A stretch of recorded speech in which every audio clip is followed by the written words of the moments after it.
What's up, guys? Welcome back to Bow Hunters United. Today we're going to talk about different turkey vocalizations and what they mean in the turkey woods. Since it's springtime, I wanted to give you guys a few turkey hunting tips because that's what we're out doing right now. The first vocalization that you need to master if you're going to be doing a bunch of turkey hunting is the yelp.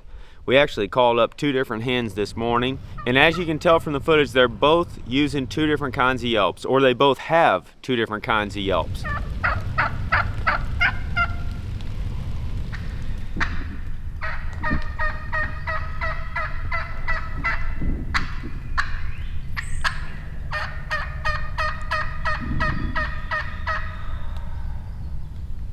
That's something that you really need to think about. If you're using a turkey call and you're trying to call in a turkey, you need to try to sound as realistic as possible. A major mistake people make all the time is they'll just do a standard 4 or 5 note yelp over and over again. I'll just give you an example.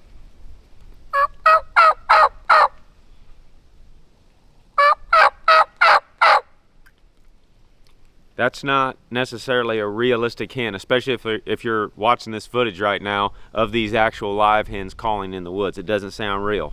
Those hens are even changing it up. Sometimes they're using 3 or 4 notes with their yelp. Sometimes they're using 5, 6, 7 notes, and they're picking up the inflection as the yelp goes on, more like this.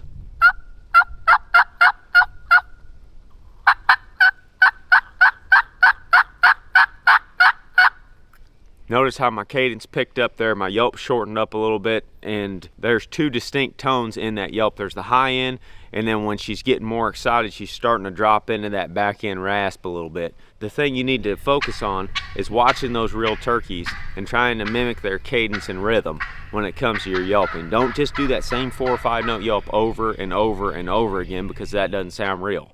I would say the next important call that you need to learn before you go turkey hunting is the cutting. We actually had a hen come in this morning and do that too.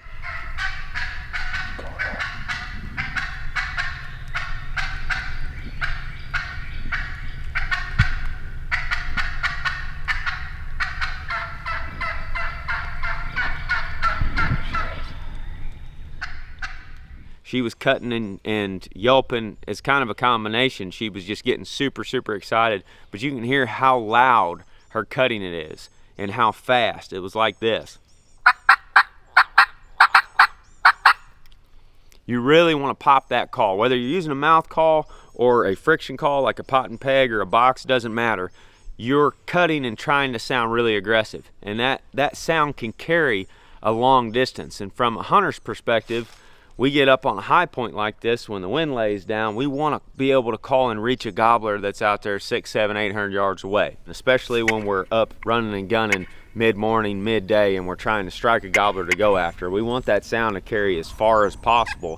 That way we can at least hear the turkey and then go to him and start working him.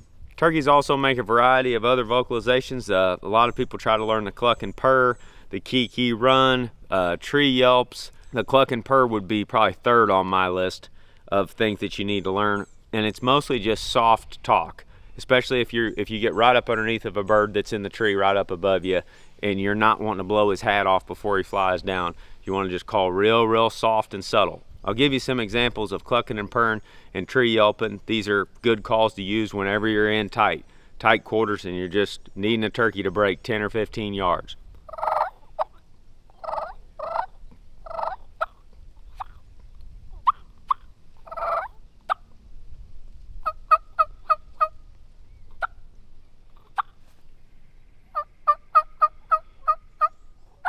So there you have it. Hopefully a few of those tips help you out.